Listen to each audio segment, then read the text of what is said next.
Jadi lanjut. Pengertian perilaku konsumen adalah studi tentang individu dan organisasi dan bagaimana mereka memilih menggunakan produk dan layanan.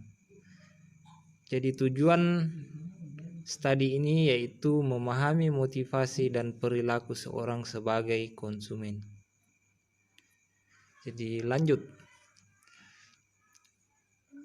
Ada beberapa faktor yang mempengaruhi perilaku konsumen. Di antaranya yang pertama, faktor pribadi.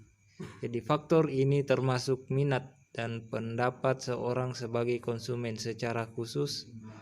Faktor ini juga dipengaruhi oleh faktor demografi seperti usia, jenis kelamin, budaya, profesi, latar belakang, dan sebagainya.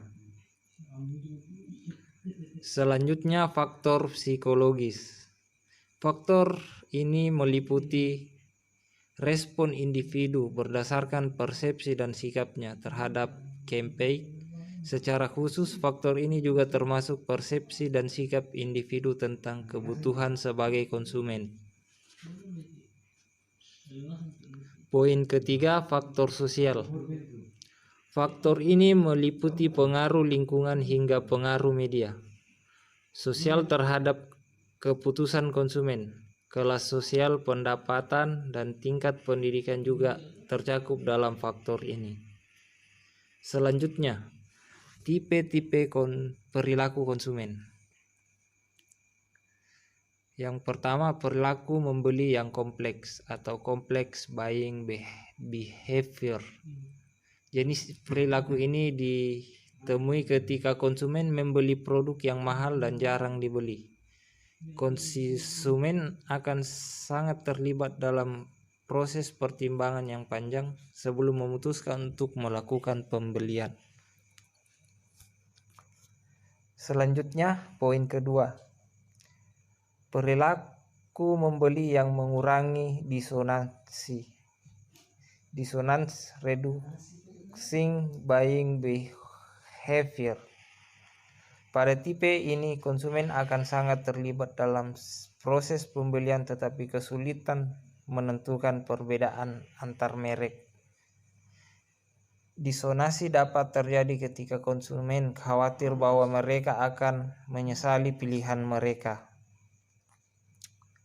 Poin ketiga, perilaku pembeli yang telah terbiasa, habitual buying behavior. Ciri tipe perilaku konsumen ini terlihat pada minimnya keterlibatan konsumen dalam kategori produk atau merek. Contoh yang paling umum terjadi ketika pembeli barang pokok. Konsumen akan cenderung menunjukkan pola kebiasaan, dengan begitu keputusan pembelian tidak dipengaruhi oleh loyalitas ataupun campaign dari produk yang dibeli. Poin keempat, perilaku mencari keragaman produk, variety seeking behavior. Pada tipe ini, konsumen membeli produk yang berbeda bukan karena mereka tidak puas dengan produk sebelumnya. Perilaku ini didasari oleh motivasi untuk mencari variasi dari produk yang telah mereka miliki. Jadi ada beberapa manfaat perilaku konsumen bagi seorang sales. Yang pertama, sebelum lanjut ke poin-poin, mungkin saya akan menjelaskan salah satu pendapat dari seorang yang terfokus ke teori perilaku konsumen. Jadi menurut Coltrane, studi mengenai perilaku konsumen bermanfaat tidak hanya ketika mengembangkan produk baru. Studi ini juga dapat digunakan oleh produk analis untuk melakukan perbaikan dari produk yang telah ada. Berikut beberapa manfaat perilaku konsumen bagi sales dan product development. Yang pertama, memahami perbedaan masing-masing kelompok konsumen. Yang kedua, mempertahankan konsumen. Yang ketiga, merancang program marketing yang sesuai. Yang keempat, memprediksi tren pasar. Poin kelima, meningkatkan daya saing dengan kompetitor.